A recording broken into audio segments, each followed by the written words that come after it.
Okay, social studies students, recap.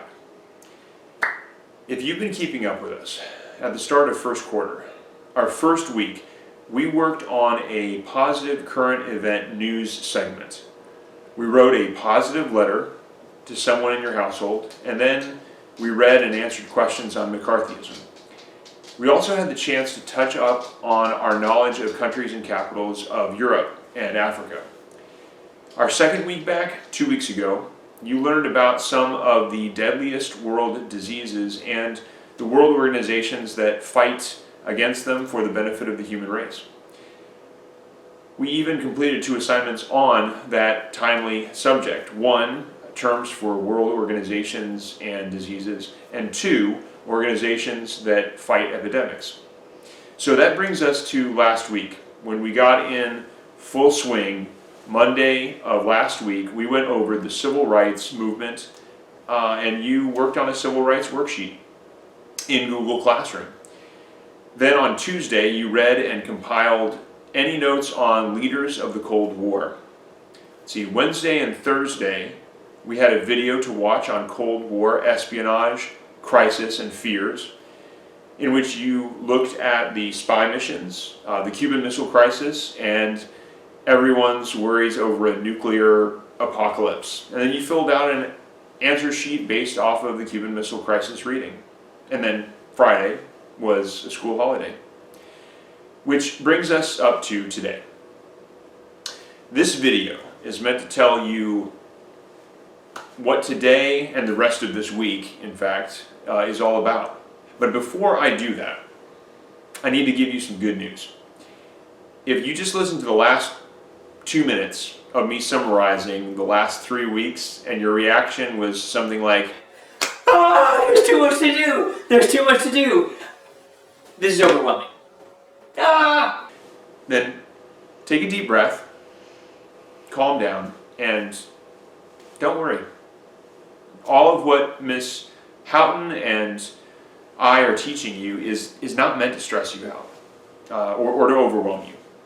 It is to build you up. Remember, as of right now, none of this is for a grade. It is preparing you for what comes next. So, if you are just now tuning in, thinking, what? How can I catch up with 3 weeks worth of class assignments? There's no way I can get all this done? Don't worry about it. Choose one assignment, the one today, and work on that. And only that for today. And email us if you have questions. Remember, there are office hours in which you can tune in and soak up as much Miss Houghton time or Mr. Anderson time as you want throughout the week. Okay, so enough chin music. Time to hear about this week's lessons.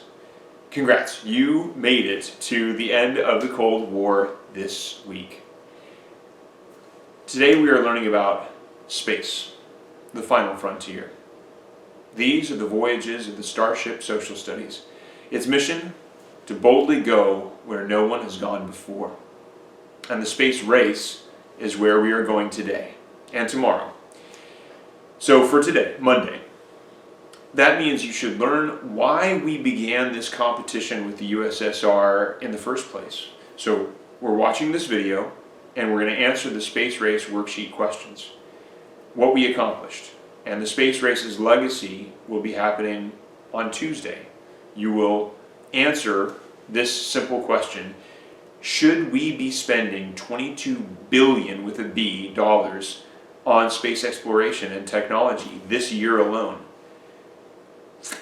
Or not? You'll have to decide if we should spend more or less after reading 2 articles on this topic. And then Wednesday, you'll get to learn about how America lost trust in our presidency during a scandal called Watergate. Thursday, you'll find out what happens when the unthinkable occurs and a nuclear power plant called Chernobyl in the former Soviet Union melts down and contaminates the land with radiation, making it uninhabitable for the next 20 years. Oh, did I say 20? I meant 20,000. And then on Friday, We will check out how the Cold War finally ends and what happens in Russia to get us to the present day. And that will be the end of our Cold War unit. So, sit back and enjoy learning about today's lesson, the build-up to and the start of the major events of the space race.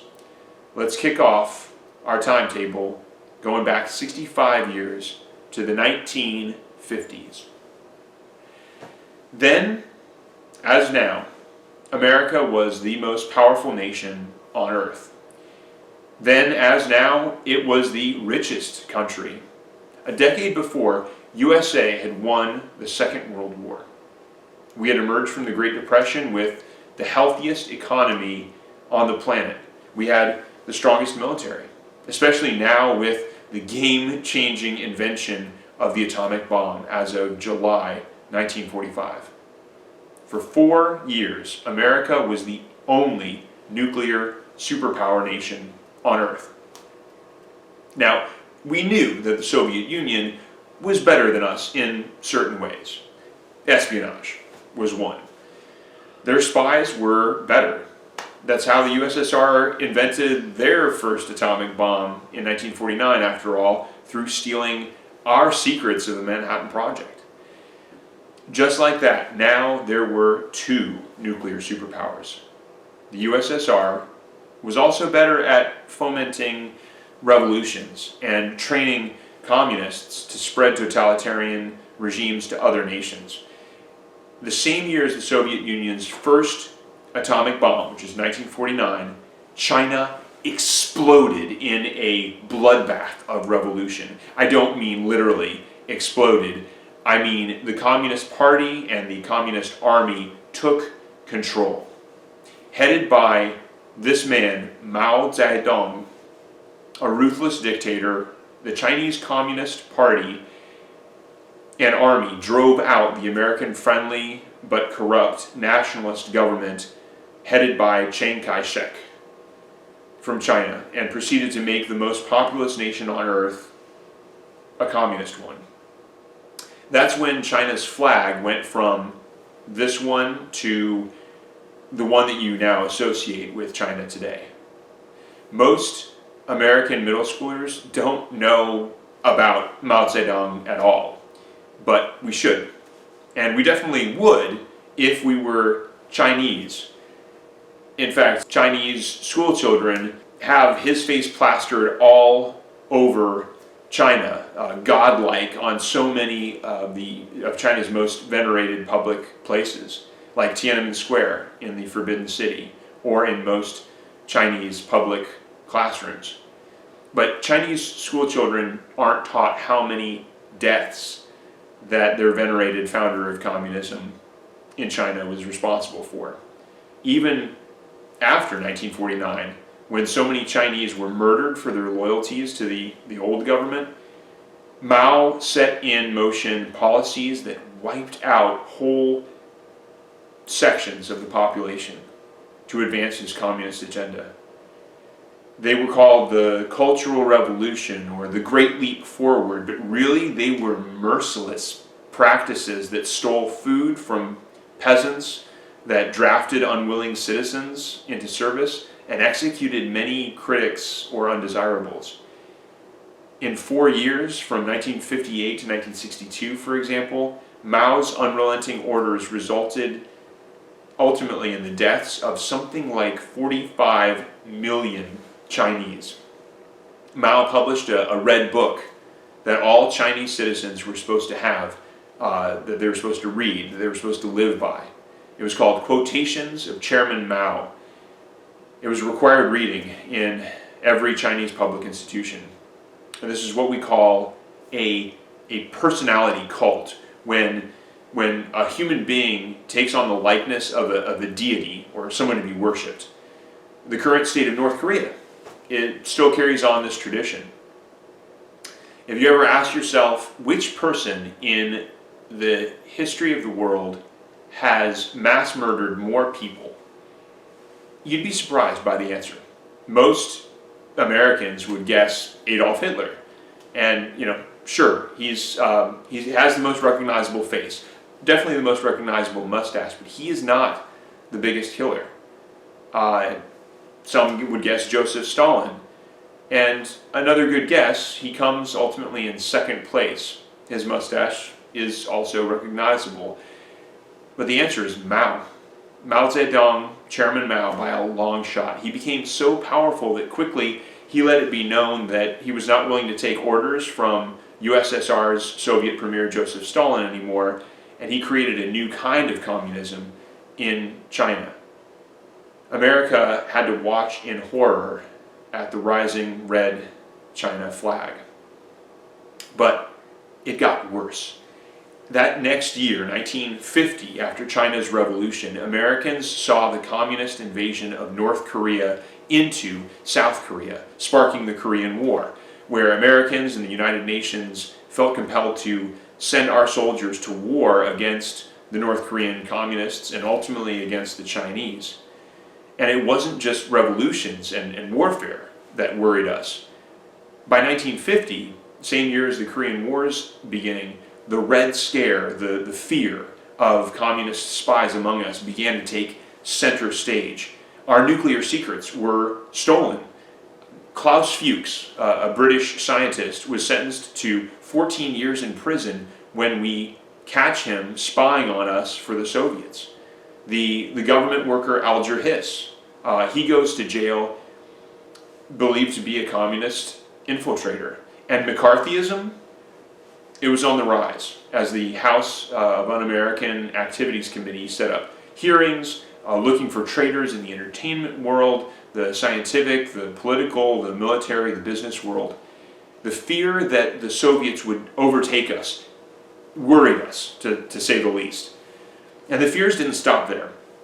As the Korean War goes from bad to worse, by 1951, General Douglas MacArthur recommends using the atomic bomb against the Chinese.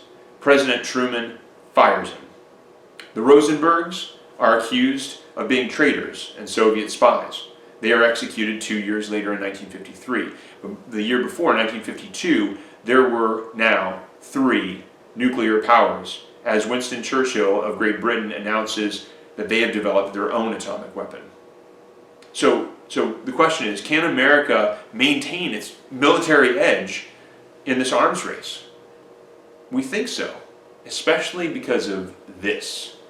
On November 1st, 1952, America tests out the world's first thermonuclear weapon, what we call the hydrogen bomb, on an atoll in the Marshall Islands. The new weapon creates a 25 square mile fireball that vaporizes an island. It also blows a hole in the ocean floor so big it could have swallowed up half of the island of Manhattan. Welcome to the new phase of the nuclear war. This gives us the edge we are hoping for. In terms of kilotons, the H-bomb is something like 500 times more powerful than the atomic bomb blasts on Hiroshima or Nagasaki. Hard to believe, but this advantage doesn't last for long.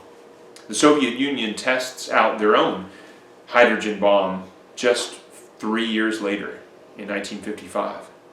No matter what we do, it seems like the USSR is close behind in this technological war for supremacy. And although we are ahead, it still leads many Americans to worry in this time of nuclear fears.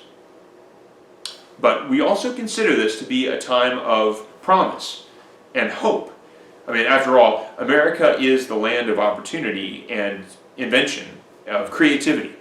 The 1950s saw the advent of Disney movies like Dumbo and Cinderella. DNA is discovered, and rock and roll is born. In 1953, America saw the invention of penicillin to cure polio and other diseases. 1953, TV broadcasting began in color for the first time. In 1954, Harvard doctors conduct the world's first successful kidney transplant. And by 1955, America releases the very first home microwave oven.